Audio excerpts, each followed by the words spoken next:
What is really happening behind the closed doors of District 135? In October 2025, District 135 agreed that its departing HR director would remain on paid administrative leave through June 30, 2026. She will continue to receive her full $150,000 annual salary and benefits during that time. During the same period, District 135 will pay its interim HR director $1,000 per workday. Teachers of Orland 135 are governed by fear. I would speak, but I'm afraid to lose my job. But we are not loved. We are afraid. It seems that there's an extreme distrust for the HR department. Trust is gone. People are silent not because they're okay, but because they're scared or defeated.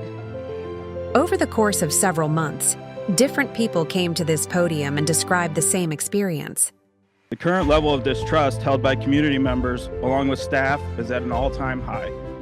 All the negativity that I've heard since my son started kindergarten has been this year.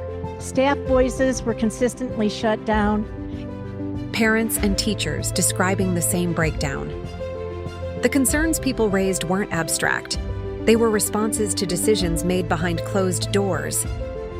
Recently, this district removed Dr. Horn and Dr. Conrad, leaders with nearly 2 decades of experience and dedication to Central Junior High, without public explanation or transparency. There was a clear and purposeful attempt to hide pertinent background information by this candidate. If this individual was not properly vetted, that is sheer negligence. For many in the community, these weren't just poor decisions. They were warning signs. For staff watching from inside the district, these decisions didn't just raise questions. They changed how people behaved. That sends a chilling message to students and staff alike. They have used their power and insinuations to create a constant feeling of job insecurity, and good reputations have suffered. Suzanne Owens and company had been making my life hell, and for the sake of my health, I saw no other choice but to resign from a job I had loved and excelled at for 27 years. Others chose a different path, one they believed was safer. As more staff turned to anonymous testimony, the board made its position clear. I mean, I have the same issue with anonymous comment when people come up and read other people's anonymous comments. I think we can't do anything about that either. I think it's horrible. It could be made up. I don't take it as gospel. I won't listen to it because of that, but they're out there. So I agree. I agree. If you're going to say something and tell us who you are. For staff who had already watched colleagues stop speaking publicly, the choice was stark. Speak openly or not be heard at all. Weeks earlier, the board had faced such a moment. In 2 meetings held just days apart, community members repeatedly raised concerns. They questioned the hiring of an assistant principal they believed was unqualified.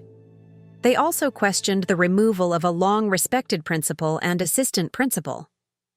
Others spoke about what they described as a toxic culture, involving the superintendent, assistant superintendent, and the HR director. Several speakers said they were reading statements from staff members who asked to remain anonymous. These were the speakers that former President Linda Dodge and current President Nicole Browner later said they would not listen to. Public concern had reached a peak. The board would go into closed sessions. In one of those sessions, they remained for nearly 4 hours. When they returned, no response was offered. Nearly a week later, a written statement was released. It was later confirmed that the statement had been drafted by the superintendent.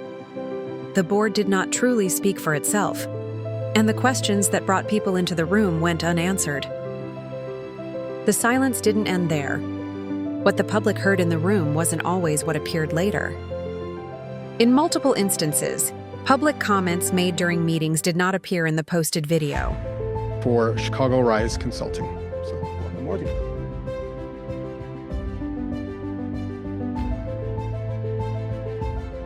For months, No explanation was provided for the missing portions.